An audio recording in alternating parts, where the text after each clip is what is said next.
falávamos sobre problemas fundamentais, né, que Deleuze e Guattari apresentam a partir desses três campos, né, da filosofia, da psicanálise e da psicologia social. Da filosofia, pensar o pensamento como desejo, né, da psicanálise, pensar a dimensão subjetiva da vida social, da psicologia social, pensar a dimensão social da subjetividade, né, lembrando que é quase um mantra que Deleuze e Guattari repetem muito no Antiédipo, né, que a produção é uma só, porém ela se expressa em dois regimes distintos, enquanto produção desejante, daí a psicanálise que cartografa essa produção desejante, e o outro regime é a produção social. Então, a teoria social ou a psicologia social analisaria um pouco o campo dessa produção social.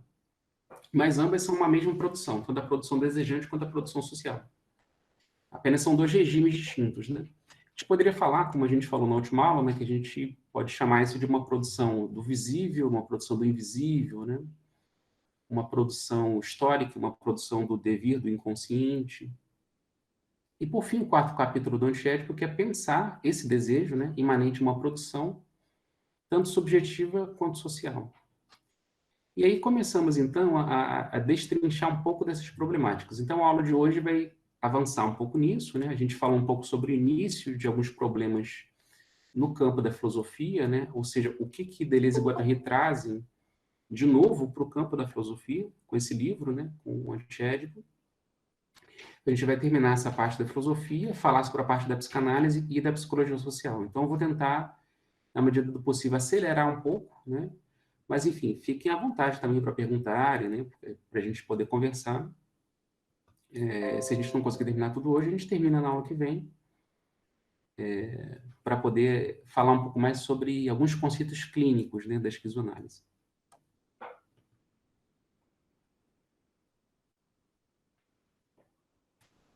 Então, do campo da filosofia, a gente viu, né, que uma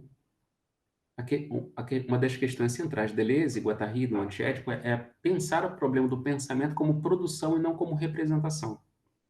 Então, o pensamento é aquilo que cria.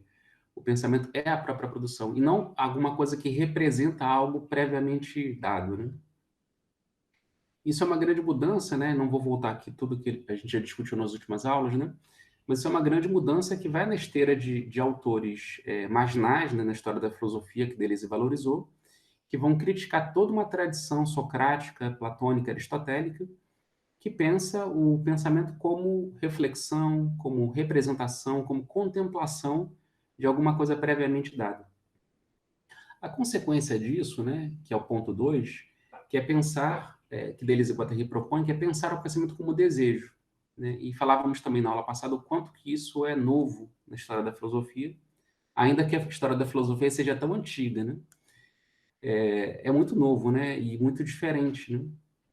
Daí que alguns poucos autores na história da filosofia conceberam o pensamento assim, como desejo, né? Como Spinoza, Nietzsche, e falávamos, então, o porquê que Deleuze se interessou desde muito cedo pela psicanálise.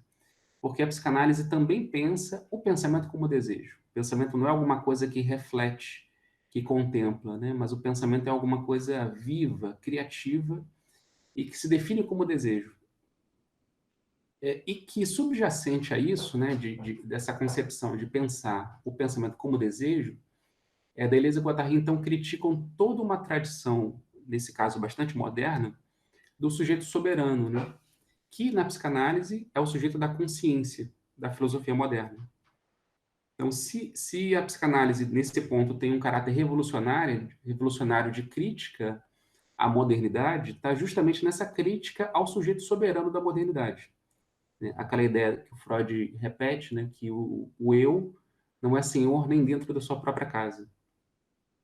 Então, isso é o caráter revolucionário da psicanálise que Deleuze se interessa, né? E Guattari, obviamente, né? Por ser psicanalista. E essa imanência, esse plano de imanência que Deleuze constrói com esses autores que ele gosta tanto, que são Spinoza e Nietzsche.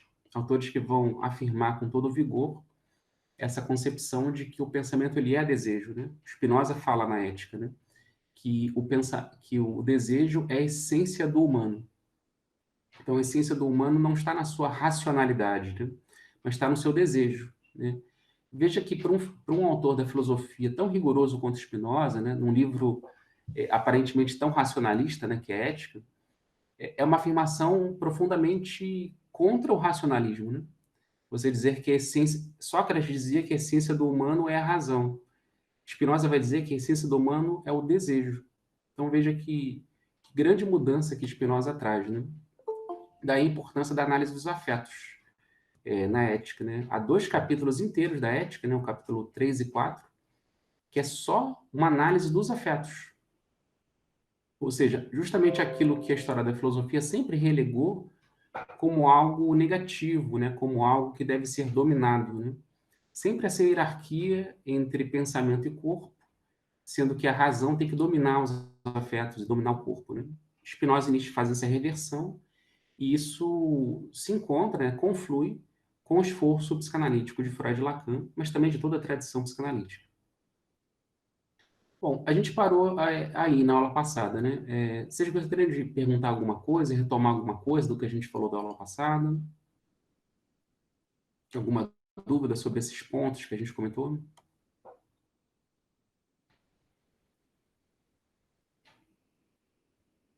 Minha parte, não. Até então, tudo bem. Certo, podemos avançar então? Sim. Sim, senhor. Bom, então a gente avançando, né? Saindo um pouco dessa que ainda é uma problemática filosófica, né? Porque o Deleuze e Guattari, nesse ponto 3, eles vão trazer uma discussão da psiquiatria, que é um ponto realmente bastante obscuro no Antiédipo, que eles dizem sobre a necessidade de construir uma psiquiatria materialista.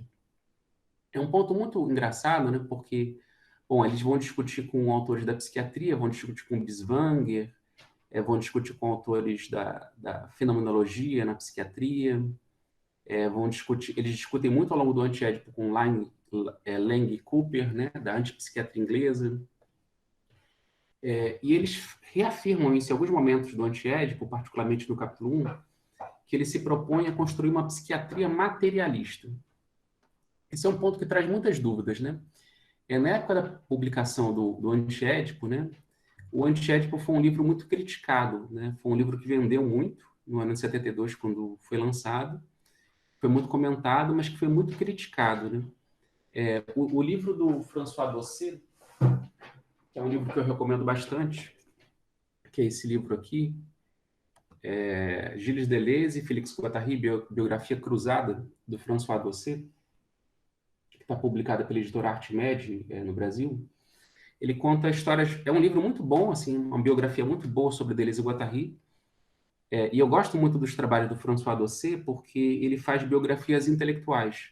Ou seja, ele não só discute sobre a vida dos grandes teóricos, mas ele discute a obra desses autores. Então, esse livro do Dosset, ele discute muito sobre os livros de Deleuze e Guattari, faz um resumo fantástico, né? Discute sobre a fortuna crítica de Deleuze e Guattari, os autores que leram, que comentaram Deleuze e Guattari, e, é claro, né, a vida deles, né? E o dossiê mostra muito, quando o Antiédipo foi publicado, as críticas muito numerosas que eles dois sofreram, né? E como é que o Antiédipo foi um livro muito mal compreendido, né? E às vezes realmente dá a impressão, quando a gente lê o dossiê, de que as pessoas que na época fizeram tantas críticas a Deleuze e Guattari mal leram, mal abriram o livro, né? Tudo bem que é um livro difícil, né? Mesmo quando a gente abre, lê e relê, a gente tem dificuldades. Mas ainda assim, as bobagens que falaram sobre o Antiédipo, seja para defender, seja para atacar, são muito grandes, né? Uma das bobagens que falaram sobre o Antiédipo na época foi feita pela Elisabeth Koudineshko, que é uma psicanalista, historiadora da psicanálise, que frequentava as aulas de Deleuze, né? Elisabeth Koudineshko seguiu os cursos de Deleuze lá em Paris 7, em Vincennes, e quando o Antiédipo foi publicado, ela ficou revoltadíssima, é claro, né? Porque ela é psicanalista, filha de psicanalistas, seguidora de Lacan também, como Guattari, mas ela é de uma geração, ela é mais nova que o Guattari, né? Ela é de uma segunda geração dos lacanianos. O Guattari é de uma geração anterior. E ela procura o Deleuze, né? E o Deleuze gentilmente convida ela para um café, né? Eles vão conversar. E Elisabeth Rodinenko faz muitas críticas a Deleuze sobre o livro, né? Uma das críticas que Elisabeth Rodinenko faz a Deleuze sobre o Antiédipo é sobre essa concepção de uma psiquiatria materialista.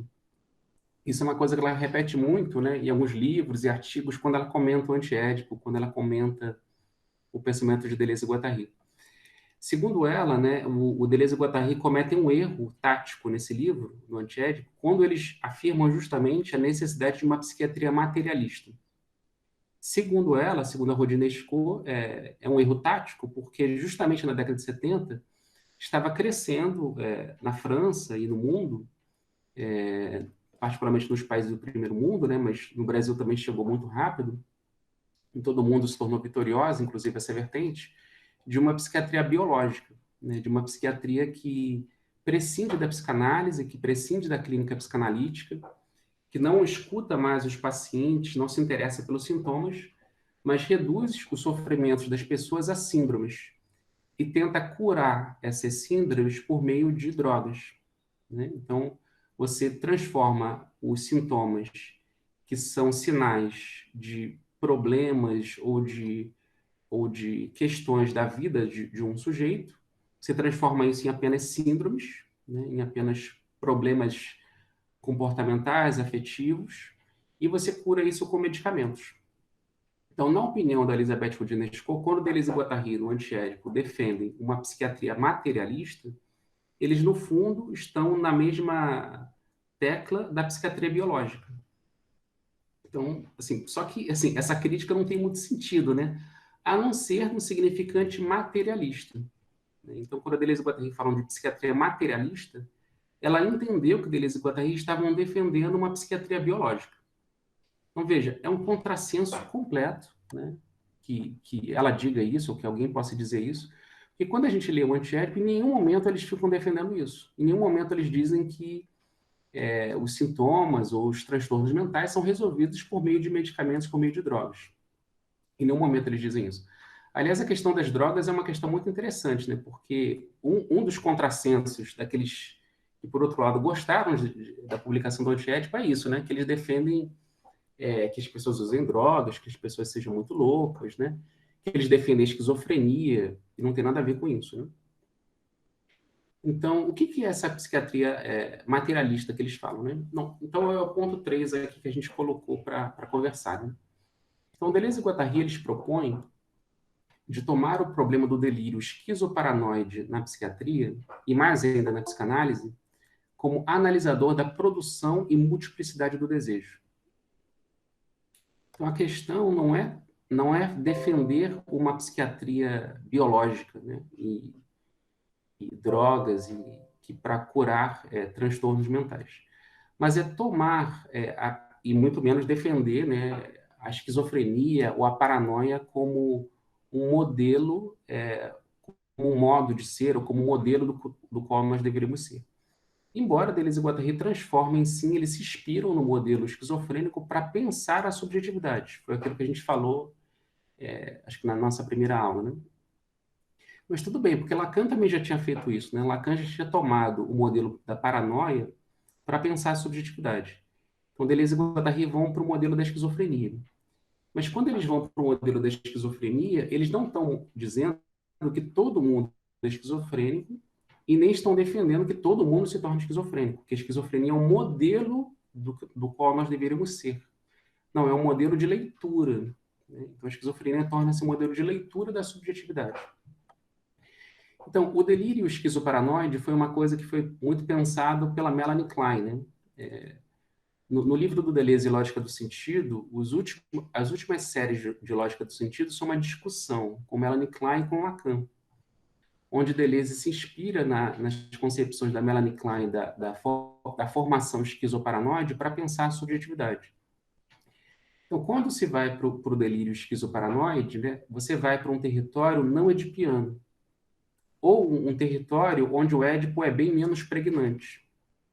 E quando Freud pensa a subjetividade a partir do modelo histérico, do modelo da histeria ou da neurose, né? Ele também vai pensar a neurose obsessiva e a neurose fóbica também, mas sobretudo o modelo da histeria, que é da onde o Freud parte, as referências familiaristas, as referências edipianas são muito fortes, né? As referências fálicas, a referência da distinção sexual, Então, tudo aquilo que diz respeito ao universo edipiano faz muito sentido quando se pensa a partir do modelo da histeria. Quando você vai tratar dos elementos clínicos que aparecem na esquizofrenia e na paranoia, ou seja, na psicose, você começa a se adentrar num território não edipiano, né? E eu diria até mesmo um território meio que não humano, né? Pelo menos no sentido que a gente pensa humano, que é o modelo do eu e da consciência. Então, na esquizofrenia, não é à toa que a palavra esquizofrenia foi criada pelo Bloiler, né? Que trabalhou junto com Jung, mas o próprio Freud ele não gostava do termo esquizofrenia e propunha o termo parafrenia, que significa justamente para ao lado, né? Frene, né? Que é pensamento, né? Então significa pensamento ao lado. Então, na esquizofrenia, o que se vê é uma fragmentação do eu, o eu se vê fragmentado, e ele se vê invadido por justamente um pensamento ao lado, que seria o quê? Que seria o próprio inconsciente. Então, se na neurose o sujeito ele está clivado, né? Ou seja, os seus conteúdos inconscientes estão recalcados, e ele vive um conflito entre a sua dinâmica consciente, que é aquilo que permite o laço social, que permite a vida social, e os desejos inconscientes, que o sujeito tem muita dificuldade de assumir, por isso ele esquece, por isso ele recalca, nos fenômenos esquizofrênicos, é o eu que se vê estilhaçado, há um estilhaçamento do eu, e aí os conteúdos inconscientes invadem o sujeito. O sujeito é atravessado pelo inconsciente. Daí o termo que Freud utiliza de parafrenia, de um pensamento ao lado. Um pensamento ao lado que invade. Então já não é mais uma clivagem, uma divisão do sujeito. É um estilhaçamento do sujeito. Então o sujeito se vê estilhaçado. Isso na esquizofrenia. Na paranoia é um pouco diferente, porque a paranoia ainda existe uma função do eu ainda mais forte. Então, não é à toa que o sujeito paranoico ele se defende profundamente, né? Muitas vezes é muito agressivo, justamente porque o eu, que está muito fragilizado, está a ponto de se estilhaçar, ele é defendido com muita força, para que justamente esses conteúdos do inconsciente não invadam e não estilhacem o eu, que está fragilizado. Então, na paranoia, o eu ainda tem uma função ainda mais forte, mais fixa. Daí, é por isso que a paranoia é uma formação subjetiva muito violenta, muito agressiva, né? Então, o sujeito, quando agride os outros, quando luta com os outros, no fundo, ele está lutando com seus próprios fantasmas, com seus próprios desejos inconscientes que estão emergindo e que ele vê, projeta no outro o tempo todo, né? A luta contra o outro, no fundo, é a luta contra essas dinâmicas inconscientes que querem invadir. Já na esquizofrenia, não. Na esquizofrenia, há um completo estilhaçamento do eu e esses conteúdos inconscientes invadem. Daí a mistura entre o real do desejo e a realidade social. Então, a realidade social e o real do desejo se misturam. No fundo, tornam-se um só. Daí os fenômenos que são típicos, né, as formações elementares, né, como diz a psiquiatria, que aparecem na esquizofrenia, mais na esquizofrenia, mas também na paranoia, como a alucinação e o delírio. Né? A alucinação é quando aquilo que é da ordem do pensamento, o sujeito não vê mais como pensamento, mas ele vê como percepção. Então, se o sujeito neurótico, ele fantasia algo e ele sabe que aquela sua fantasia é apenas o seu pensamento, e ele tem uma satisfação em fantasiar, em pensar, na alucinação você não pensa, você vê. Né? Então, aquilo que é da ordem do pensamento passa a se tornar do campo da percepção. Então, o esquizofrênico, ele não pensa, ele escuta uma voz, né?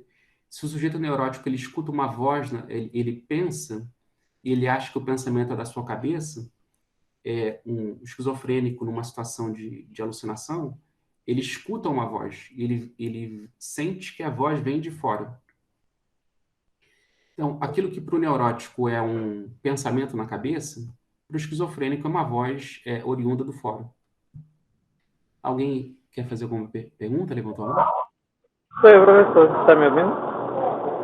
Tô ouvindo, mas está um pouco de ruído. Ah, é por causa do. Porque eu não estou em casa, mas tá dando para ouvir ou qualquer coisa eu posso digitar? Tô ouvindo, pode falar.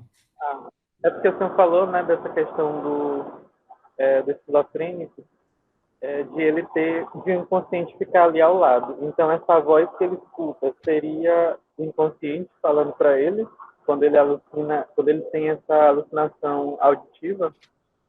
Com certeza, é o seu inconsciente que fala com ele. A grande questão é, né, o que que é o inconsciente, né? Então, essa seria a segunda etapa da gente pensar isso. O que que é o inconsciente, né? Porque justamente a gente tende a pensar isso, né? Que o inconsciente é o nosso próprio pensamento. Que o inconsciente está dentro de nós, que o inconsciente está dentro da nossa cabeça, né? Você vê que é uma concepção bem neurótica e é uma concepção que, inclusive, quando a gente lê autores como Freud e Jung, a gente fica pensando isso, né? Que o inconsciente é alguma coisa na nossa cabeça. Mas é o Lacan que vai mudar muito essa perspectiva, né? O Lacan vai mostrar que o inconsciente ele é social, que o inconsciente não está na nossa cabeça, que o inconsciente tem a ver com as trocas simbólicas, né? Para Lacan, o inconsciente é uma superfície de descrição. O inconsciente é a própria linguagem. E veja, ninguém inventou a linguagem. A linguagem é histórica, a linguagem é social.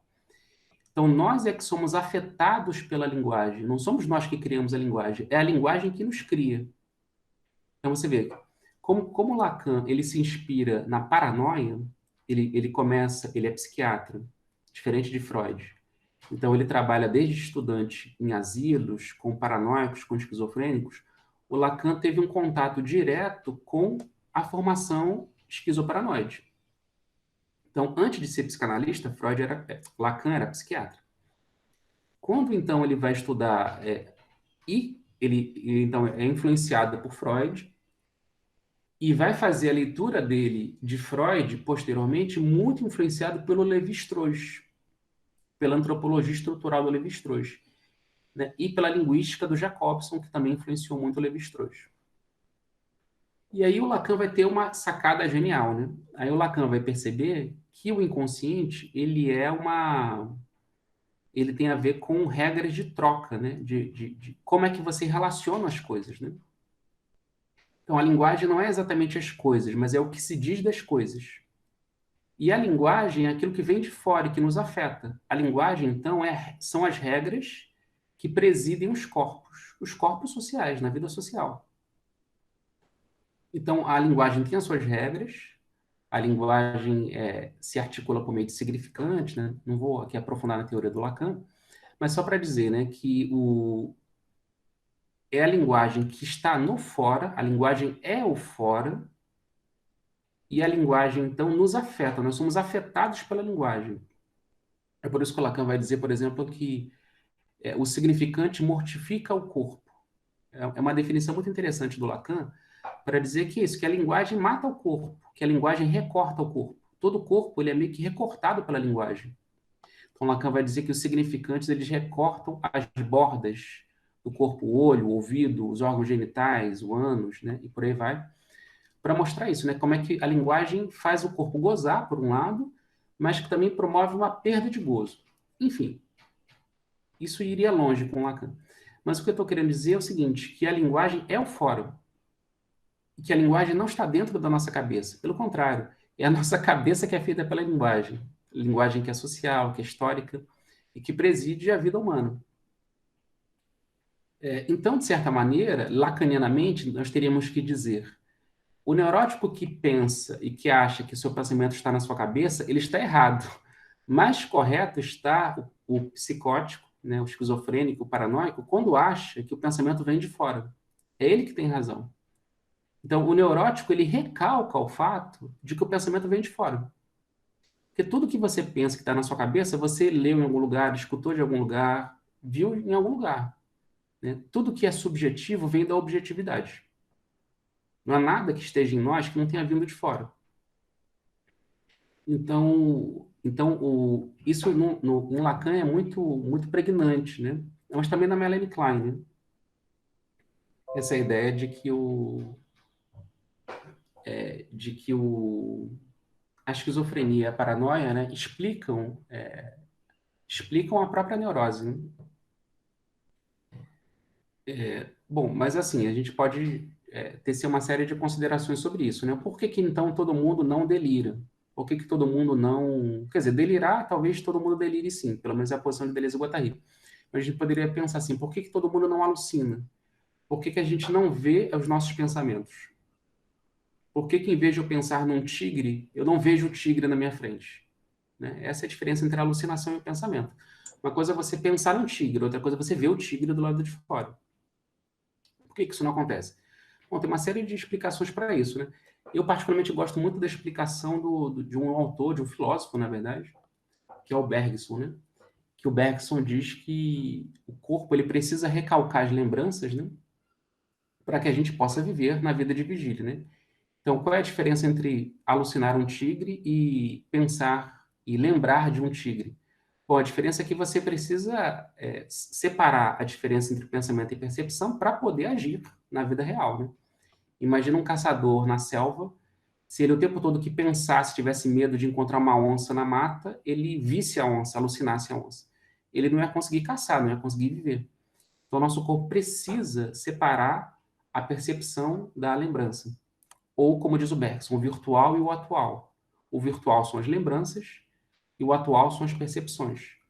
Ou linguagem psicanalítica. É necessário uma clivagem mínima que seja, é necessário um recalque. É por isso que o Lacan vai dizer que o recalque é estrutural. E Deleuze e Guattari vão também pensar por aí.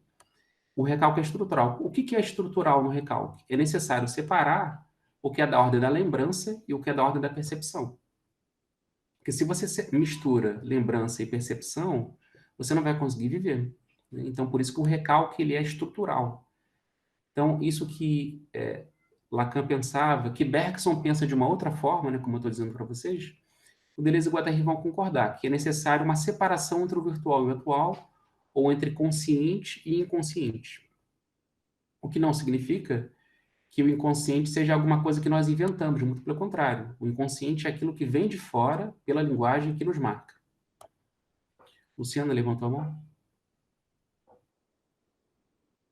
Oi, Márcio. Eu queria perguntar uma coisa, mas se for muito inconveniente ou não tiver nada a ver, você fala, ó, é inconveniente, não tem nada a ver. Tá? Porque eu não entendo muito do assunto, então, pela descrição que você deu do inconsciente, né, segundo Lacan, de alguma forma eu pensei no inconsciente coletivo do Jung, mas eu tenho a impressão de que a gente não está falando da mesma coisa, apesar de poder tecer alguma aproximação entre esses dois conceitos, né? Quer dizer, o registro do Lacan é outro, mas de alguma forma existem pontos de convergência entre o inconsciente coletivo e esse inconsciente lacaniano. Existem sim. O próprio Lacan chamou atenção para isso em alguns textos dele do seminário, né? Mas ele vai criticar o Jung, né? Por exemplo, dentro do seminário 1, ele já critica o Jung, vai criticar os seus textos a vida inteira, porque ele até diz que o Jung tem um excesso de simbolização, né? Porque, veja, tanto o Jung quanto o Lacan falam de simbólico, né? Mas qual é a diferença central entre Lacan e Jung, né? A diferença é que o Lacan acredita muito numa perspectiva universalizante, universal, que é bem próprio de Freud, da psicanálise, no sentido de que o Lacan ele quer pensar as regras de formalização da linguagem. Então, o Lacan não está pensando no francês, no alemão, no português, ele não está pensando em nenhuma língua particular. O Lacan está pensando nas regras de funcionamento da linguagem como tal. Então, veja, são regras bastante universais. O Jung, diferente, o Jung ele quer pensar um inconsciente regional, um inconsciente particular. Ele quer pensar... Quando ele fala de inconsciente coletivo, o Jung está pensando em cultura. Então, ele diz assim, é o inconsciente dos nórdicos, é o inconsciente dos alemães, é o inconsciente dos brasileiros, né? É por isso que alguns junguianos, por exemplo, brasileiros, gostam muito das lendas brasileiras, o que é interessante também, não deixa de ter o seu interesse. Mas é isso, o inconsciente brasileiro é a cultura brasileira, o inconsciente alemão é a cultura nórdica, a cultura alemã, né? Não nórdica, mas alemã, enfim, né? Então é uma postura muito culturalista, regional, né, do Jung. Esse é o inconsciente coletivo do Jung, no fundo, é como se o inconsciente fosse um uma espécie de depósito onde uma série de estratificações culturais vão se sedimentar. É mais ou menos isso. Bom, aí tem muitas críticas ao Jung sobre isso. Inclusive, a Elizabeth Rodines tem um artigo muito interessante onde ela mostra as articulações entre a teoria do Jung e o nazismo. E é muito duro, né? Assim, o artigo da Elizabeth Rodines, porque no início, quando houve a perseguição aos psicanalistas na Alemanha de Hitler, o Jung, bom, Jung não foi muito contra, não, assim. Tem algumas questões polêmicas aí sobre essa questão da associação de Jung com o nazismo. Porque, veja, o nazismo pensava essa ideia de que existia uma raça superior, né? Então, existia um pensamento que era superior a outros, né?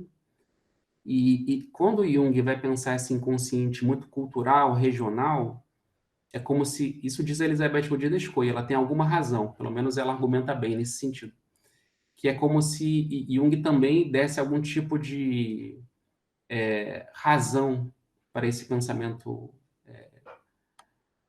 nazista mesmo, né? Enquanto que, na opinião dela, Lacan não. Lacan, quando vai pensar uma coisa, Lacan e Freud, quando vão pensar uma ideia mais universal de razão de linguagem, não tem como você hierarquizar que uma cultura é superior à outra. Enfim, é um ponto polêmico, assim. Isso está no livro da Elizabeth Rodines-Coe, que se chama Em Defesa da Psicanálise. É um capítulo que, se eu não me engano, se chama Jung e o Nazismo. Vale a pena dar uma olhada nesse texto. Bom, então, voltando aqui ao ponto 3, né? Então, o Deleuze e Guattari propõem, né, tomar o problema do delírio esquizoparanoide na psiquiatria, e mais ainda na psicanálise, como analisador da produção e multiplicidade do desejo. Então, como a gente estava falando, né, o desejo, ele não o desejo, ele vem de fora. Ele vem da sociedade, ele vem da história, ele vem da política. A linguagem vem de fora. Então, o Deleuze e Guattari, aprofundando e radicalizando a perspectiva de Lacan e de Melanie Klein, Deleuze e Guattari vão mostrar isso, né? Que a esquizofrenia é um analisador do desejo, porque evidencia isso, né? Que o nosso desejo é sempre produzido pelo fora. Sempre vem de fora, né? Daí vem o ponto 4, né? Que é a consequência disso, né? Que é pensar o desejo inserido na produção sócio-histórica, da influência de Marx, né? E do Bataille, né? Então, se o desejo vem sempre de fora, obviamente, o delírio, como vão dizer Deleuze e Guattari, é sempre histórico mundial. Então, o delírio nunca é um delírio do sujeito, o delírio nunca é do indivíduo, o delírio é sempre da cultura, da história. Então, o delírio é pensado, né? O delírio é uma construção social, uma construção histórica, que captura, que marca cada um dos sujeitos. Então, cada um de nós é marcado, nós somos marcados de maneira diferente por um delírio que é histórico mundial. Nesse sentido, né, a única maneira da gente pensar o desejo é sair dessa concepção de um desejo individualista, de um desejo que é o meu desejo, né, que o desejo é do indivíduo, do sujeito isolado, mas pensar que o desejo ele é sempre de uma cultura, de um grupo, de massas, de uma história. Na verdade, nós somos capturados por esse desejo, né? Daí que Deleuze e Guattari vão dizer, né? O delírio, o pensamento delira as raças, delira a cultura, delira a história. De fato, né? A gente está vendo muito uma discussão cada vez maior, né? Felizmente, sobre a questão da raça, né?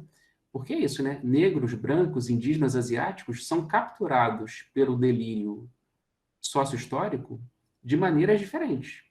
Então, existe um delírio racial no nosso mundo. E esses corpos diferentes são capturados e marcados de maneiras diferentes por esse delírio. Então você vê que a discussão racial tem tudo a ver com a discussão de Deleuze e Guattari. São eles que vão dizer no antiético isso, né? Que o delírio delira sobretudo as raças. Essa é uma questão secular, milenar, né, na história da humanidade. Né? Pensar essa diferença das raças. Né? A gente estava falando aqui agora há pouco sobre a relação entre Jung e o nazismo. Você vê, independente se é do Jung, disso ou daquilo, é um delírio. Né? Delirar as raças, delirar os povos, delirar as populações, delirar as culturas. Né? E ao mostrar que o delírio ele é histórico mundial, a gente só pode pensar o desejo inserido numa produção sócio-histórica. Daí a influência marcante do Marx e do Bataille no antiédipo, né? A influência marxista, né? De que o Marx pensava que era necessário inverter Hegel, né? de mostrar que não é o espírito que se encarna na história, mas é a história que produz o espírito, né? Então, é necessário pensar as condições materiais da produção do pensamento. Então, para pensar o pensamento, para pensar, por exemplo, a filosofia, é necessário analisar as condições econômico-políticas de uma dada sociedade. Daí que Deleuze e Guattari, né, isso é um ponto importante, né, que a gente vai poder aprofundar nas próximas aulas. Eles vão imanentizar a problemática pulsional na psicanálise com a problemática econômica. Então, eles vão pegar a dimensão econômica na psicanálise, que é a dimensão da pulsão, ou seja, das intensidades pulsionais, e vão mostrar que as intensidades pulsionais são imanentes com as produções econômico-políticas, com a maneira como os corpos, politicamente, são articulados. Então, assim como a psicanálise vai pensar, por exemplo, que a pulsão depende de zonas erógenas, né, o olho, órgãos genitais, ânus, boca, ouvido, enfim, os orifícios do corpo, na relação com esse fora, Deleuze e Guattari vão mostrar que não dá para pensar essa pulsão, que é a própria vida do inconsciente, que é a nossa vida, a vida do corpo, sem pensar também nas máquinas técnicas, nas máquinas sociais. Não dá para pensar as pulsões sem você articular, por exemplo, com o automóvel, com o avião, com o computador, com a fábrica, com a mercadoria, com a maneira como os corpos materialmente são produzidos hoje, e são produzidos em cada época histórica. Então, a imanência entre economia política e economia pulsional é uma das dimensões mais importantes da esquizoanálise. Então, não dá para analisar o desejo sem que você entenda a história e como os corpos são articulados. Daí, por exemplo, a diferença do desejo, sei lá, dos povos, dos Yanomamis, né? A gente estava falando isso na última aula, né? Sobre o Davi Copenau, sobre os Yanomamis. Não dá para pensar o desejo dos Yanomamis sem articular com a vida deles, com as máquinas técnicas que eles inventam, o arco e flecha, a caça, a pesca, os chapiris, os enteógenos que eles utilizam, o xamanismo. Vejam, são todas máquinas pelos quais os Yanomamis desejam. Mas também não dá para pensar o desejo na nossa cultura sem pensar nas nossas drogas, sem pensar nas drogas da psiquiatria, sem pensar nas drogas prescritas e proscritas na nossa cultura, sem pensar as nossas instituições, a escola, a família, a universidade, a fábrica, sem pensar as máquinas com as quais nós gozamos, os produtos do supermercado, enfim, tanta coisa, né? As relações de trabalho. Então, isso é pulsão, né? Então, só dá para pensar a pulsão, em Deleuze e Guattari, se você pensa a materialidade da pulsão, ou seja, por onde os corpos se conectam e se intensificam. Então, não dá para pensar o delírio ou o desejo sem pensar nessa produção sócio-histórica. Por influência do Marx. E também a influência do Bataille, né? Porque o Bataille, no livro dele, A Parte Maldita, e particularmente num texto antigo dele chamado A Noção de Dispêndio, o Bataille é um autor muito interessante, né? Porque ele vai pensar nesses textos, né? A Parte Maldita e A Noção de Dispêndio, ele vai pensar uma espécie de economia geral. Segundo Bataille, né, a economia tem que ser pensada não como um trabalho de exploração e aquisição. Então, a gente, em geral, pensa a economia como extração e acumulação. O Bataille vai dizer que o mais importante na economia não é a extração e nem a acumulação. Então, por exemplo, extração, né? Você é um indígena, então você pesca. Você pesca, isso é extração, né? Você caça um animal ou você pesca. Isso você está extraindo da natureza um bem. E você pode, eventualmente, acumular esses bens. Guardar peixes, encher uma cesta de peixes, caçar um animal na floresta. Isso é acumulação. O Bataille vai dizer que o essencial de uma sociedade, de uma economia, é o dispêndio, é o gasto. Então, o mais importante não é nem extrair, nem acumular, mas é gastar. Que uma economia e uma sociedade se definem pelo gasto. Então, ele vai analisar, por exemplo, sociedades primitivas e vai mostrar que, em diversas sociedades, toda a economia de uma sociedade é dirigida para o gasto e não para o acúmulo. A extração é só um meio para o acúmulo e o acúmulo é só um meio para o dispêndio, para o gasto.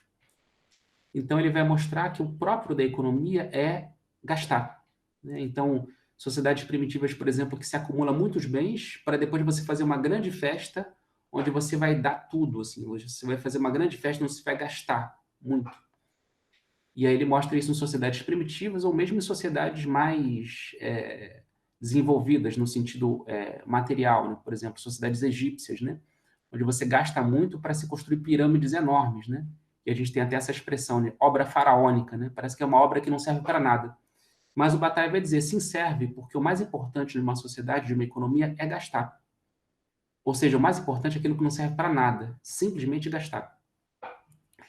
O Bataille, então, ele vai influenciar muito Deleuze e Guattari, mas antes de influenciar Deleuze e Guattari, o Bataille influenciou muito o Lacan. O Lacan é profundamente influenciado pela concepção do Bataille, né? Nesse livro, A Noção de Dispêndio. É a partir dessa ideia de que a economia se define pelo gasto, o Lacan vai começar a pensar o conceito de real em psicanálise. Ele vai pensar que o real é da ordem da satisfação, é do gasto. O real é gozo, né? O real é gozar, né? Então, os bens não servem para serem adquiridos, nem para serem acumulados. Os bens servem para serem gozados, ou seja, gastados. Então, uma sociedade, uma economia é feita para se exaurir. E a exaustão é extração de gozo, né? De satisfação. Isso tem consequências muito interessantes, né? Isso vai ser muito importante para Deleuze e Guattari quando eles vão pensar no antiédipo, a chamada terceira síntese do inconsciente, que é a própria subjetivação. Que a subjetivação, para eles, se define pelo gasto, se define pelo gozo. A gente tem muito essa expressão, né? A gente fala, né? Gozar de um bem, né? Então, gozar de um bem é gastar o bem, né?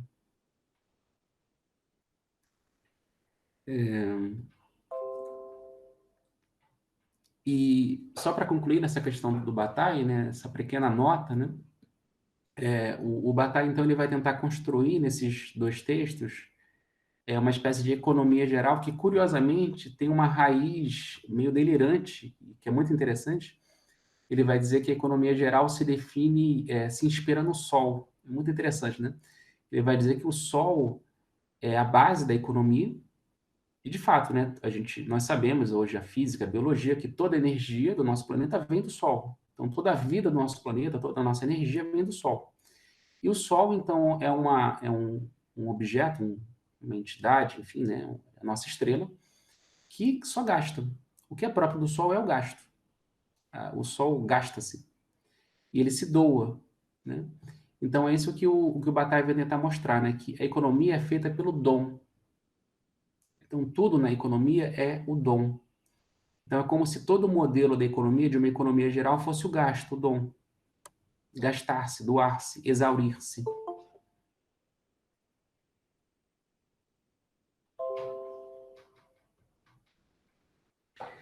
Então, continuando. Então, vejam, né? Quando a gente, então, eu estou falando dessas coisas do Bataille, do Marx, vocês vejam que a reflexão começa a se tornar mais complexa. E, de fato, fica mais complexa, né?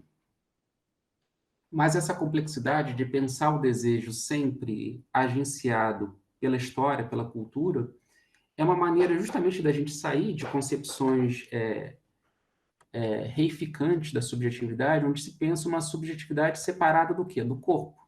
Então veja que a gente volta à dimensão que a gente discutiu muito nas últimas aulas da filosofia, de não separar a mente do corpo, né? Então, se você não pensa a subjetividade inserida numa cultura, numa economia, você novamente vai criar uma transcendência entre mente e corpo. Você vai pensar uma subjetividade ahistórica, fora do mundo, e a cultura do outro lado. Mas não, quando você pensa a imanência, a única maneira de pensar a mente, a subjetividade, é pensar como os corpos são agenciados. Daí a importância de pensar sempre a história, a cultura e a economia também. Então, como é que você pode pensar a economia desejante, a economia pulsional, sem pensar na economia política? Para Deleuze e Guattari isso é impossível. Como, aliás, também foi, de alguma maneira, para Lacan, né? A gente vai voltar isso nas próximas aulas, né? Mas pouco antes de Deleuze e Guattari publicarem o Antiédipo, Lacan já estava fazendo reflexões nesse sentido. Por exemplo, o Seminário 16, que é antes do antiédipo, Lacan já faz algumas reflexões articulando o que ele chama de objeto A, que é o objeto da pulsão, com o objeto mercadoria em Marx. Então, ele já está articulando Freud com Marx, né? Antes da publicação do Antiédipo. Então, é claro que Guattari estava assistindo esses seminários, né? Guattari acompanhava os seminários de Lacan. Então, da onde é que Guattari e Deleuze tiraram isso? Obviamente, dos próprios seminários de Lacan. Então, é por isso que é importante que a gente conheça um pouco do pensamento lacaniano, porque senão a gente não entende da onde Deleuze e Guattari tiraram muitas das suas articulações conceituais. Tem alguma questão, pessoal? Alguma pergunta?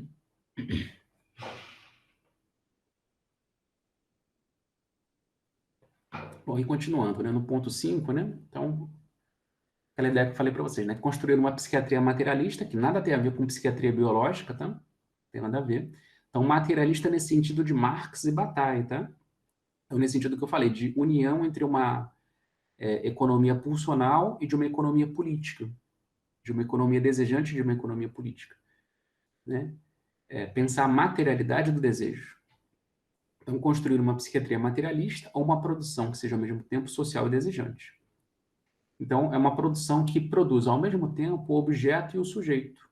Então, é um campo que produz ao mesmo tempo a sociedade, a cultura, os objetos técnicos, as mercadorias, enfim, tudo, e também produz o sujeito.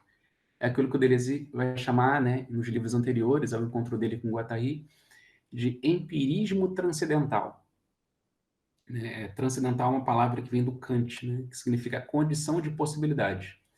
E empirismo, vocês sabem, né, que é a ideia de que o pensamento vem da experiência. Então, quando o Deleuze fala de empirismo transcendental, ele está querendo dizer que as condições de possibilidade para o desejo, o empirismo transcendental do desejo, ou do pensamento nos livros anteriores ao Antiédipo, né? Ele está querendo pensar as condições de possibilidade empíricas, que as condições de possibilidade são dadas pela própria experiência. Então, significa dizer que o sujeito ele está à altura das experiências que ele tem. De tal maneira também que não há que as condições de possibilidade para uma experiência são dadas pela própria experiência, né? De tal maneira, então, que o sujeito ele pode sempre mudar de acordo com novas experiências que ele tece, né? Que ele se dispõe, que ele entra, né? Então, é uma concepção totalmente diferente de Kant, né? Kant pensava que as condições de possibilidade de uma experiência são dadas por um sujeito transcendental, ou seja, por um sujeito dado, antes da própria experiência. Deleuze vai pensar ao contrário, que as condições de possibilidade da experiência são dadas pela própria experiência. O que significa dizer que é no campo da experiência, no campo da experimentação, que o mundo e o sujeito se produzem. Que o sujeito é produzido pela própria experiência. E é a própria experiência, então, que produz o sujeito, que vai permitir também que o próprio mundo seja conhecido, né? Que o mundo seja agido, né? Que o próprio mundo emerja também. Então, mas assim, eu tenho que admitir realmente, né, que esse termo psiquiatria materialista gera muitos contrassensos. Então, não é à toa que a Elizabeth Rodrigues entendeu muito errado, né? Realmente, o termo psiquiatria materialista ele só fala no Antiédipo algumas vezes e depois não volta mais esse termo nos livros subsequentes. Então, assim, isso é bem próprio do Deleuze e Guattari. Às vezes, algumas palavras, termos que eles utilizam não voltam depois. Então, a psiquiatria materialista, eu estou só falando disso só para a gente entender o que eles estão tratando no Antiédipo, mas de alguma maneira vocês podem ignorar isso depois. O próprio Joel Birman, nas aulas dele, ele fala isso, né? O que Deleuze e Guattari querem construir não é uma psiquiatria materialista, é uma psicanálise materialista. Então, veja, tudo que eu estou dizendo aqui é isso, uma psicanálise materialista. É pensar o desejo inserido na própria produção histórico-social. No fundo, eles não estão fazendo uma discussão psiquiátrica, eles estão fazendo uma discussão psicanalítica. É com Freud, com Lacan e com Melanie Klein que eles estão discutindo aqui. Com Jung, com Reich, com a tradição psicanalítica que Deleuze e Guattari discutem no Antiédipo, e não com a psiquiatria.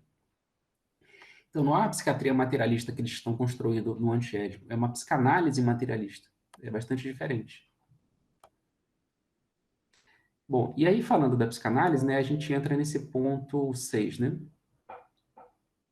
que é que evidenciar que o Édipo na psicanálise é um falso problema. Então, assim, construir uma psicanálise materialista é também sair desse kantismo próprio da psicanálise, que é pensar o desejo suspenso no mito de Édipo, ou no nome do pai lacaniano. Como se o Édipo, o complexo familiar do Édipo, ou o nome do pai, ou a lei, o nome do pai lacaniano, fosse uma espécie de sujeito transcendental da psicanálise. Então, se não existe um sujeito transcendental em psicanálise, se Deleuze quer pensar um empirismo transcendental do desejo, então é necessário que se rompa com o Édipo e o nome do pai como se fosse uma instância transcendental do desejo. Então, o Édipo na psicanálise é um falso problema. Ou, né, no sentido bergsoniano, né, que é um problema mal colocado. Né? Por que o Édipo na psicanálise é um problema mal colocado? Porque ele reduz a produção à representação. Ele toma um efeito pela causa. Né? Reduz a fábrica do desejo, que é o próprio inconsciente, ao teatro. Reduz a produção à representação. Então, vocês vejam, né, que eu coloquei esses pontos aqui dentro de uma problemática filosófica. Então, é a partir de uma discussão filosófica que Deleuze e Guattari vão criticar o Édipo. E aí eles vão aprofundar isso na psicanálise, no capítulo 2 do Anti-Édipo, né? Que é uma discussão muito intensa na psicanálise com os textos de Freud. Né? Então, eles vão mostrar isso, né? Que o Édipo ele é um falso problema na psicanálise. Que o Édipo ele tem que ser pensado enquanto produção. Existe uma produção do Édipo, mas essa produção do Édipo é uma produção histórico-social. E ela é feita para quê? Para que se produz o Édipo na sociedade? Para reprimir o desejo, para controlar os sujeitos. Então, o Édipo é a maneira como nós representamos o desejo. O desejo representado como algo que depende da família burguesa, que está preso dentro de uma triangulação de pai, mãe e filho. Então, é dentro da representação familiar que a gente pensa o desejo. Daí essa ideia de que o desejo me pertence, o desejo é meu. Daí essa ideia de que eu penso de que o pensamento está dentro da minha cabeça, né, que está dentro de mim, né, e não fora. Então, todas essas concepções derivam de um Édipo, deriva dessa concepção edipiana, que, como eu dizia para vocês na aula passada, é como se fosse o retorno em psicanálise do velho sujeito soberano. É como se tivesse dentro da psicanálise o problema da representação em psicanálise é o Édipo. Então, Deleuze e Guattari querem pensar que uma raspagem do Édipo, é necessário raspar essa representação do desejo para que a gente possa encontrar a própria produção do desejo. Daí, quando a gente vai pensar a própria produção do desejo, a gente vê que a família burguesa não é onde o desejo se produz, mas onde o desejo se representa. É completamente diferente. Daí todo o problema da repressão do desejo. Então, não é que a família não exista. Não é que o Édipo não exista, pelo contrário, existe até demais o Édipo. Né? No prefácio ao Mil Platões, Deleuze e Guattari vão dizer: nós tentamos no Anti-Édipo explodir o Édipo, mas nós vimos que era uma tarefa grande demais. Então, destruir o Édipo é grande demais, porque a cultura inteira é edipiana. Quem dera se fosse só a psicanálise edipiana. Se fosse só a psicanálise seria fácil, mas a cultura inteira é edipiana. Não é a psicanálise que cria o Édipo. A psicanálise apenas descobre o Édipo da sociedade e tenta justificar esse Édipo, tenta explorar esse Édipo, tenta interpretar esse Édipo ao infinito, mas o Édipo ele é social. O Michel Foucault, de uma outra maneira muito diferente, vai mostrar um pouco isso, né? De como é que a família é uma produção histórica da Europa. Né? A ideia de que a família como última instituição soberana, vai dizer Foucault, por exemplo, no curso dele, O Poder Psiquiátrico. Então, a família, o desejo familiarista não é uma invenção da psicanálise, é uma invenção da história europeia, do qual nós somos os herdeiros, e do qual a psicanálise também é uma herdeira. Sim, Maiana, você levantou a mão? Professor, não sei se eu vou falar uma besteira aqui, mas eu vou perguntar, porque está aparecendo para mim um pouco assim. Então, se eu entendo que o motor, né, dessa teoria, essa noção de inconsciente, né, da psicanálise, e eu tenho inicialmente uma ideia de inconsciente com Freud, que seria, se aproximando, né, seria uma espécie de espaço onde estariam ali várias lembranças recalcadas, né, que afloram e tal. depois eu vou para um Lacan e esse inconsciente é organizado na forma de linguagem. Então, quando eu penso na esquizoanálise, eu iria nesse sentido de pensar esse inconsciente como um desejo, então o que está ali movendo os corpos, né, e fazendo eles produzir seria o desejo. No caso, no Freud, seria esse primeiro sentido, né, que a gente encontra. No Lacan, essa linguagem que já estaria fora, que eu achei interessante, nunca tinha pensado assim por esse viés, instalou hoje depois da sua fala. E agora, na esquizoanálise, seria, então, o desejo. Então, é como se o conceito que eles estivessem dando um sentido, agora, de desejo para a ideia do conceito de inconsciente. É isso, Como esse né? motor. Uhum. É mais ou menos isso, eu não sei se... Eu diria assim que, pegando essas 3 etapas, né? Freud, Lacan, Deleuze e Guattari, né? O Lacan tem esse mérito de mostrar isso, né? Que o inconsciente não está dentro de nós, não é intrapsíquico. O inconsciente, ele é extrapsíquico. No sentido que ele não é ou melhor, o próprio psíquico, ele é social, né? Por isso que o Lacan, no início, dialoga muito com a cibernética, né? Que era uma área nova, criada na década de 50, né? No Seminário 2, por exemplo, tem um capítulo sobre o inconsciente, se eu não me engano, é a psicanálise e a cibernética. Então, o Lacan dialoga com esse campo da cibernética na década de 50, porque ele quer mostrar isso, né? Que o inconsciente, ele é fora. Ele é o fora, ele é a linguagem. Então, assim, é uma concepção bastante esquizo, a concepção de Lacan. É por isso que Lacan é esquizo, porque ele era aluno por isso que Guattari era esquizo, porque ele era aluno de Lacan, né? Então, esse é o mérito de Lacan, né? Porque ele foi estudar a paranoia. Então, ele estava lá discutindo psicose, diferente de Freud. Estava estudando as histéricas, né? Deleuze e Guattari, qual é a diferença, então? Qual é o avanço que Deleuze e Guattari fazem na concepção de Lacan? É que eles vão trazer essa ênfase na materialidade, no materialismo. Então, é mais ou menos assim, é como se Lacan fosse Hegel e Deleuze e Guattari fossem Marx. Assim como Marx traz o espírito de Hegel para a Terra, mostrando que o pensamento vem da materialidade, da produção da matéria, dos corpos, Deleuze e Guattari querem dizer a mesma coisa. Que o desejo, que essa linguagem que Lacan fala, também não é uma linguagem abstrata, que essa linguagem depende dos dispositivos culturais, históricos e materiais.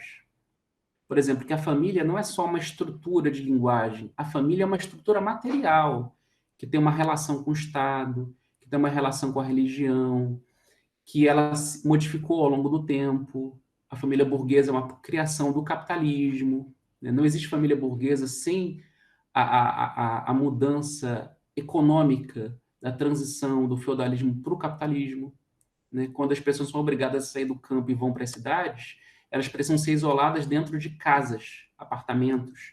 E quanto menor a família, melhor. Assim como a fábrica precisa de um lugar para cada trabalhador tem a sua célula para trabalhar, na cidade urbana, né, mecanizada, onde todo mundo tem que virar operário, também é necessário a família burguesa. Então, veja, é toda uma discussão material. Essa é a grande influência de Deleuze e Guattari. Então, veja, é uma mudança na concepção de desejo. É o mesmo desejo, né, de Freud, Lacan e Deleuze e Guattari. A diferença é a maneira como eles analisam o desejo. Então, Deleuze e Guattari vão mostrar a materialidade desse desejo. Então, não basta simplesmente falar que a linguagem é feita de significantes.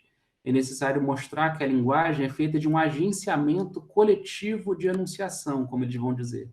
Ou seja, que tem uma materialidade, que você tem que pensar a mídia, que você tem que pensar a religião, que você tem que pensar o Estado, que você tem que pensar a maneira como os discursos são produzidos. Não basta pensar significante, tem que pensar discurso, que, aliás, é um conceito do Foucault, que o próprio Lacan foi também pegar isso em Foucault. A gente pode falar isso em outro momento. É o desejo que causa movimento, então, que vai provocar o movimento. Exatamente. O desejo, ele é movimento, né? Desde que a gente não pense o desejo dissociado da materialidade do corpo. Então, é causa e efeito. É mais ou menos isso. E quando você pensa essa imanência entre produção social e produção desejante, é um pouco isso. Significa dizer que o desejo, ele é produzido pela história, pela sociedade, né? E, ao mesmo tempo, esse desejo que é produzido pelos corpos, né? Então, nessa história que eu estou dizendo, né? Édipo, tem a ver com capitalismo, tem a ver com o fechamento dos campos, a expulsão dos trabalhadores rurais quando vão para a cidade. Tudo isso é a história do Édipo. Eles vão mostrar isso no Antiédipo, no terceiro capítulo do Antiédipo. Então, como eles dizem, o Édipo é uma longa história. O Édipo não é uma coisa simples. É necessário contar uma longa história para chegar até o Édipo, para chegar até a contemporaneidade. Então, o Édipo tem a ver com toda essa história. O Édipo tem a ver com essa materialidade, né? Então, esse desejo edipiano, ele tem essa materialidade. E é necessário, então, pensar pensar isso, né? Que o desejo que habita em nós é produzido por essa história, e, ao mesmo tempo, os sujeitos marcados por essa história também reproduzem a sociedade, né? Constroem e reconstroem a sociedade. Então, daí é uma espécie de paradoxo, né? Então, a produção é uma só em dois regimes, social e desejante. É o que permite, inclusive, a própria mudança histórica, né? Então, os sujeitos, uma vez produzidos por essa história, eles podem criar linhas de fuga, eles podem criar mudanças nessa própria história e nessa própria produção social.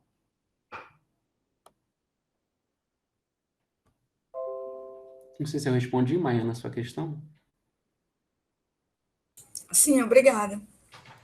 Eu vi que o Éder colocou aqui uma coisa aqui no chat, né?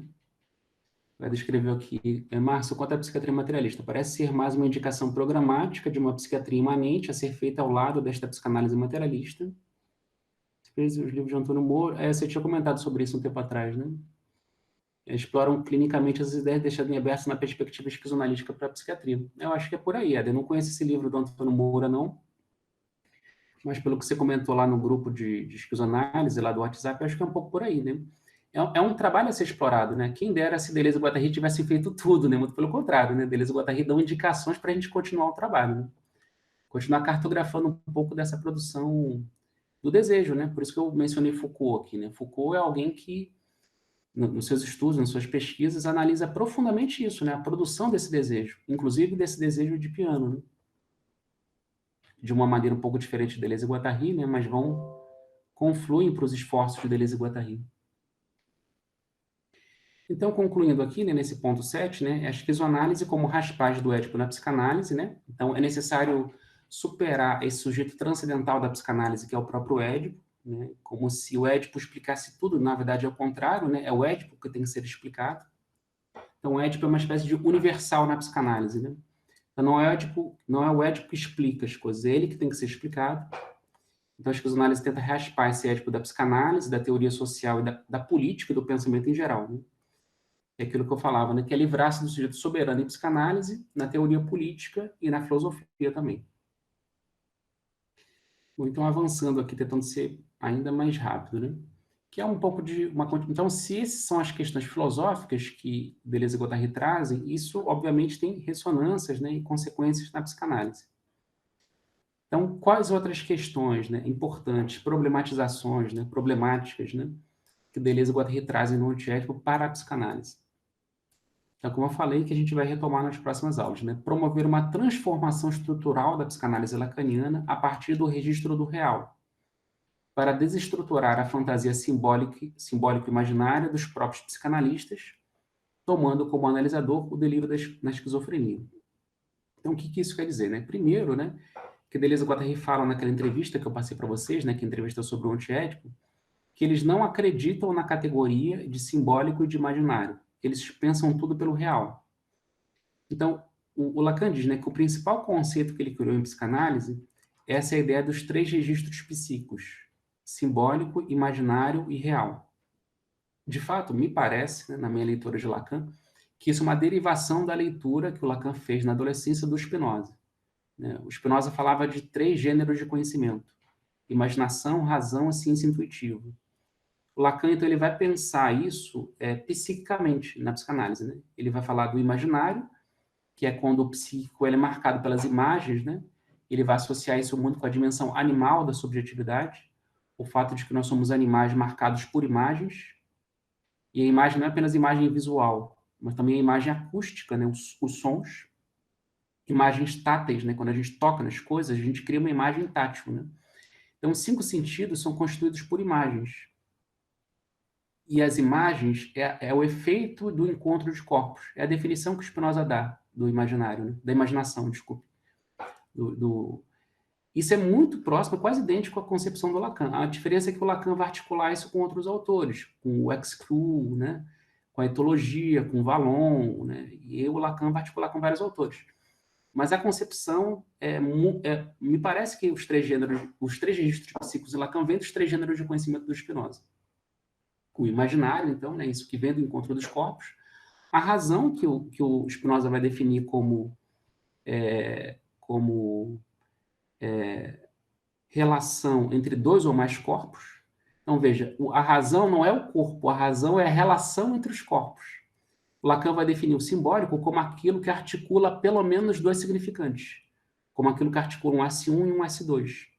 Então, a linguagem não são os corpos são definidos pelas imagens, pelo imaginário. Mas o que articula o imaginário é a linguagem, é o simbólico. Então, isso é muito próximo, não é idêntico, mas é muito próximo à concepção espinosista de razão, segundo o gênero de conhecimento. E, por fim, o terceiro gênero de conhecimento do Lacan, que é o real, que, como eu comentei para vocês, se inspira na concepção do Freud de pulsão, né, da economia psíquica, das intensidades pulsionais. Também deriva do Bataille, da concepção do resto batailliano, né, de que a matéria se define pelo gasto. Então, uma matéria tem que se gastar. Então, por exemplo, a madeira se gasta virando fogo. Ele alimenta o fogo. E é isso, a matéria existe para se gastar, para gerar energia e se gastar. É como no psiquismo, né? A pulsão se define pela satisfação. Então, o que é próprio da pulsão é buscar a satisfação, gastar-se, né? Então, Lacan ele vai pensar muito o real como uma questão de gasto, de satisfação, mas também como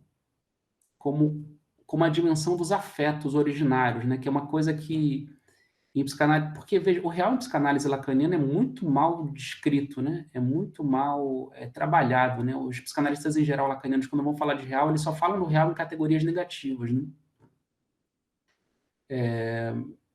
Um autor que eu gosto que fala muito em características positivas é o João Percy Schiavon, que eu já comentei para vocês, né? No livro dele Pragmatismo Pulsional, ele fala muito sobre isso, né? Que é necessário reorientar toda a psicanálise pelo conceito de real. E é o que Deleuze e Guattari tentam fazer. Eles tentam abandonar um pouco a categoria de simbólico e imaginário para recuperar tudo na categoria de real. Né? Que em Spinoza é a ciência intuitiva, que é pensar tudo em termos de produção. Tudo é só produção. A natureza, Deus ou natureza, é a produção de produção. É uma produção sem fim, né? Incessante. Né? Bom, é claro que eu estou dando aqui linhas muito gerais, né, pessoal? Isso daqui teria que ser muito mais detalhado, aprofundado, e talvez nas próximas aulas a gente possa detalhar um pouco mais sobre essas ideias, sobre esses conceitos aqui que eu estou apresentando de maneira muito esquemática, né? Mas Deleuze e Guattari, então, eles vão tentar pensar tudo em termos de real. O que o Spinoza chama de 3 gêneros de conhecimento, né? É a imaginação, primeiro gênero, razão, segundo gênero de conhecimento, e ciência intuitiva, que seria o terceiro gênero de conhecimento. O Spinoza fala um pouco sobre isso no livro 2 da Ética, e depois ele aprofunda sobre isso no livro 5 da Ética, lá no final da Ética.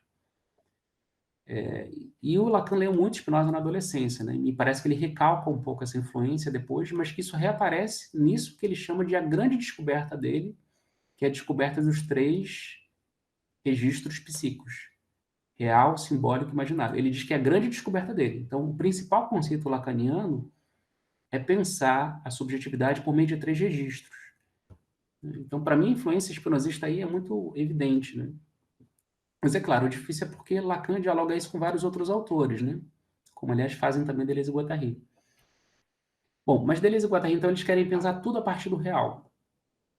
O que é algo interessante, algo que o próprio Lacan, no final, ele tenta fazer isso, tentar pensar toda a psicanálise dele pelo real. Daí o cenário 22, né, que é chamado RSI. Então, ele tenta colocar o real na frente, né, o real, simbólico, imaginário. Então, o simbólico e o imaginário derivam do real, o próprio Lacan vai tentar pensar isso. Mas antes que Lacan fizesse isso, foi Deleuze e Guattari que propuseram isso. é necessário pensar tudo pelo real, ou seja, pela produção, né? Daí não se pode dissociar a produção desejante da produção social. Daí a gente tem que pensar história, cultura, as massas, enfim, para pensar o desejo, né? E aí isso produz o quê? Uma desestruturação da fantasia simbólica imaginária dos próprios psicanalistas, né? Então é uma coisa que a gente tem que estar sempre constantemente atento, né? A gente pode estar vendo no mundo aquilo que é nosso, né? Isso é bem próprio da psicanálise, né? Por isso que se diz que a formação do psicanalista se dá sobretudo na sua própria análise, né? Porque nós não, para escutar o outro, é necessário que você saiba se escutar, né? Primeiro, né? Ou seja, é necessário que você não confunda as suas questões com as questões do outro. Então, frequentemente, infelizmente, isso acontece muito, né? E é típico da nossa forma de pensar, e acontece muito na psicanálise. Ou seja, a psicanálise frequentemente fala muito de papai e mamãe, fala muito de Édipo, de família. A nossa vida tem disso, né? Mas a nossa vida tem muito mais do que isso, né? Então, o Édipo é, sobretudo, uma fantasia dos psicanalistas. São os psicanalistas que fantasiam o Édipo. O problema, então, ok, que nós tenhamos Édipo, sejamos marcados por Édipo, isso é uma condição ocidental, uma condição da nossa cultura, que a psicanálise ajuda a analisar e de se livrar disso. Agora, daí você reduzir toda a história, ou reduzir todo o desejo ao Édipo, isso é a fantasia dos psicanalistas. Então, qual é a saída, né, para que a gente possa sair dessa fantasia psicanalítica, ou essa fantasia social, né? Vejam, né, que vivendo sobre essa sombra do bolsonarismo que a gente vive hoje, a gente vê que o problema edipiano não é só da psicanálise, né? Então, é um problema muito maior que a psicanálise. Então, como é que a gente pode sair dessa fantasia psicanalítica, ou conservadora, ou fascista, como queira pensar? Bom, pelo real, né?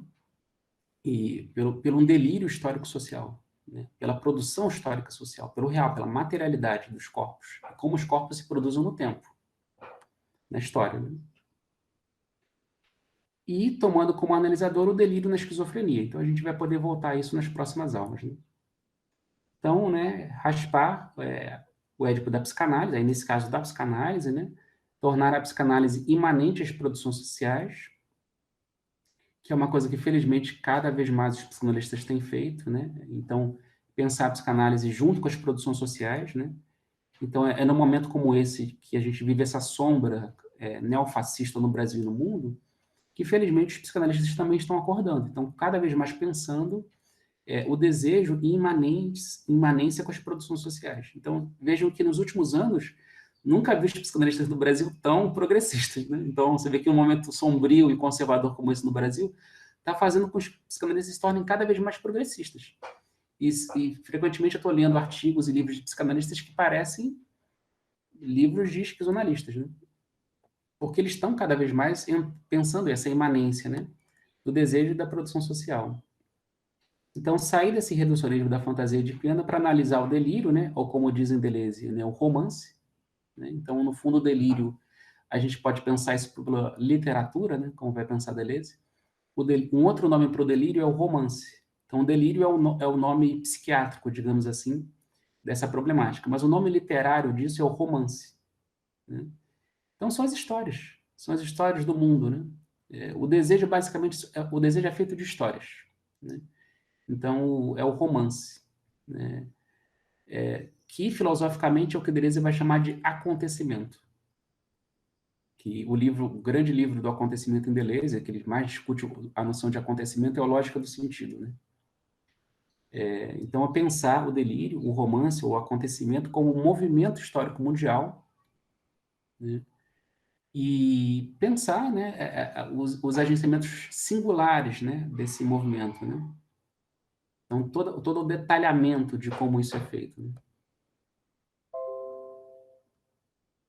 Por fim, então, tentando avançar, né? Então, a conclusão, né, o que Deleuze e Guattari tentam fazer na psicanálise é criar uma psicanálise militante, ou o que eles chamam, né, de esquizoanálise. Então, a esquizoanálise, para Deleuze e Guattari no Anti-Édipo, é o que eles chamam de uma psicanálise militante. Por que uma psicanálise militante? Porque é uma psicanálise que quer pensar que o desejo ele tem tudo a ver com a política. O desejo é a própria política. Ou seja, o desejo tem a ver com como os corpos são organizados, como os corpos são descritos, como os corpos são agenciados. Então, e também no sentido de que uma psicanálise militante, então, é uma peça essencial para o trabalho revolucionário. Isto é, que transforma a sociedade em imanência como uma transformação do desejo.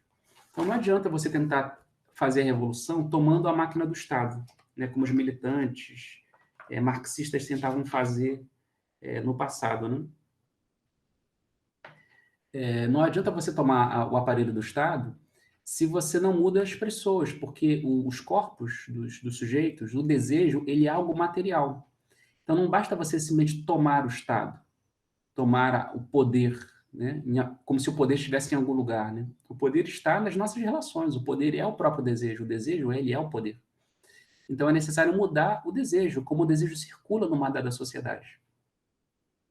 Quais maneiras como o desejo é nomeado, mudar os agenciamentos coletivos de enunciação, alterar isso. Então, por isso que Deleuze e Guattari dizem que a esquizoanálise, que é uma psicanálise militante, que busca, então, analisar o desejo lá onde ele se produz, ou seja, nos grupos, particularmente nos grupos militantes.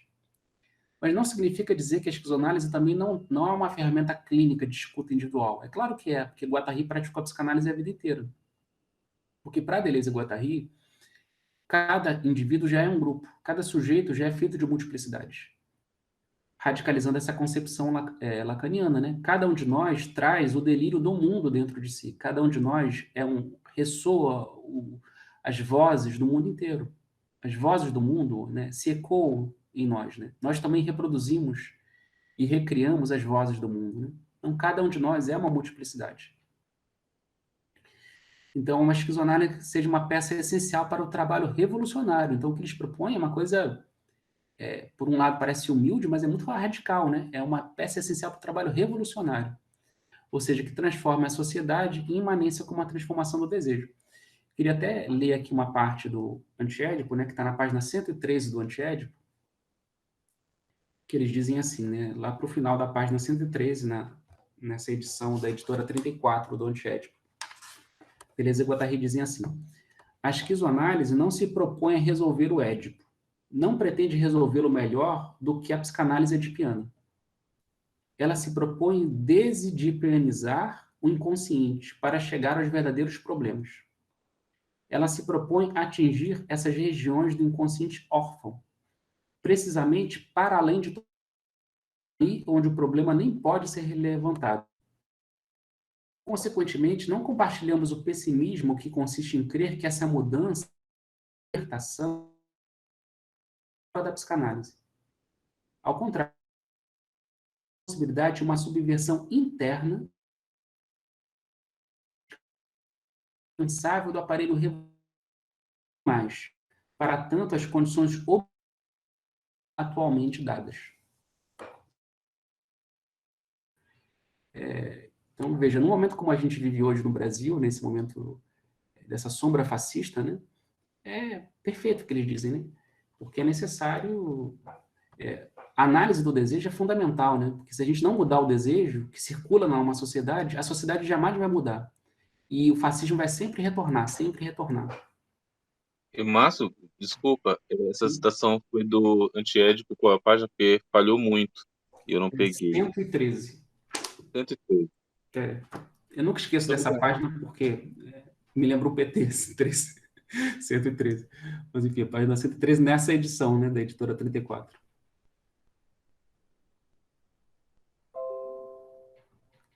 Então, Márcio, eu tenho uma pergunta, mas eu acho que serve mais para a próxima aula. Eu tenho a impressão que existe uma crítica dessa base hegeliana da psicanálise lacaniana. E me parece, a impressão que me passa é que essa crítica tem a ver com uma possibilidade de se enxergar sempre o psiquismo de uma maneira estrutural e transcendente. Tanto que quando o Safatli fez essa maneira de transformar o mundo, e que foi até uma live que o Joel criticou isso, de fazer uma forçação de barra para colocar a psicanálise como se fosse transgressora, a psicanálise lacaniana sendo ela transgressora. E me pareceu que essa crítica dele tem uma origem numa visão mais do hegeliana mesmo, onde funciona o pensamento do Safatli. Mas eu não saberia dar um contorno melhor do que essa minha inquietação em relação a isso. Mas talvez nas próximas aulas você possa desenvolver. Eu acho que sim, acho que na próxima aula a gente vai poder falar um pouco disso, né? E talvez até retomando algumas ideias lacanianas, né? O Lacan, como todo autor, tem muitas ideias boas, né? Agora também tem muitas ideias ruins, né? E é necessário separar o joio do trigo, né? Mas sem dúvida que o Safatli, como até comentei em outro encontro, que o Safatli dá muita ênfase a esse lado hegeliano do Lacan. Lacan não é só hegeliano, Lacan é feito de muitas peças, né? Lacan é muita coisa, né? Ele se deixa influenciar por muitos autores, né? O Safatli, por o Safatli ser hegeliano, ele dá uma ênfase excessiva do Hegel em Lacan, né? E eu acho que essa crítica do Joel, eu vi essa live, né, do lançamento do livro do Safatli, acho que o Joel tem toda a razão, assim, eu acho que esse problema é muito essa tentativa do Safatli, mas também do Zizek, né, de tentar apertar o Lacan para sair Hegel.